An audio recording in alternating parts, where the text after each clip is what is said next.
Columbia sophomore Nolen Scruggs. Last year you talked with us about getting thrown into really the lion's den at Ivies and the emotion that you felt in that process. Ivies are coming up here in about a month. What are you looking forward to now that you have one under your belt? I think I'm looking forward to is just the general intensity of the tournament. There's nothing quite like it, and except for maybe NCAAs, no NAC in your life will ever be like Ivies, I think, in terms of just how much support you get from a whole big team of like 40 kids. So I think that's definitely one thing.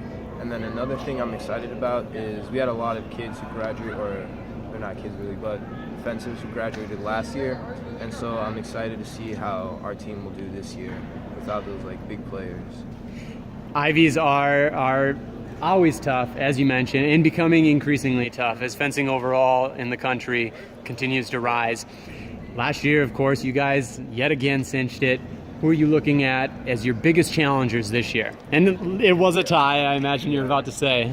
I don't think it really hasn't changed. It's always going to be Princeton, Harvard, and Penn, at least for the men's side. I can't really speak for the women's team, but for foil especially, those three teams are all really good, and so it'll be a battle to see you like duking it out between those three guys, and I'm excited to see it.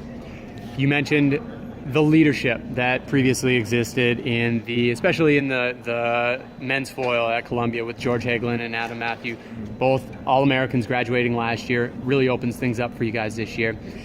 But to the point of Harvard having two strong incoming freshmen in George Hagelin and Matt Branneman, how do you think that changes things this year?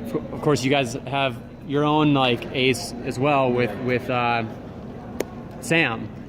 But you guys remain strong, they're strong. What's going to happen? I think it's interesting because when I was coming in, Adam, Matthew, and Harry Bergman had the same kind of thing with like Michael Wu and Brian Kinishigi, where it's like they all came up together and they were fencing, and so it's like it was interesting to see them like competing again in another a different setting. So I think it's the same thing going on where it's like the guys that I grew up competing with, we're now doing the same thing we've been doing the whole time, just on a different stage, and it's kind of cool at the same time. And so I'm just really excited to see that. You guys being the same age, coming up, through the same time, what's the conversation like here at a NAC or through text? Yeah, I think it's very competitive, but as we've gotten older, I think it's become more in a friendly way. Like when we were 10 years old, I definitely felt like there was a lot more intensity and hatred between us, but like as we've gone through like the ranks, cadets, and then juniors, and then soon to be seniors, it's a lot more of a friendly competition versus intense. What are you looking to bring to that day, I guess, to the overall tournament at Ivies to ensure Columbia comes out on top? Definitely competitive spirit. Ivies isn't necessarily about how well you fence, but how hard you compete and how hard you support your teammates.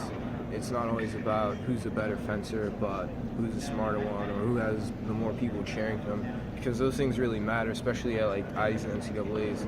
Like it can get into your opponent's head, all the shouting, cheering, and all that stuff. All right. Either way, it's going to be fun. Good luck to you and the rest of the squad. Yep. Thank you.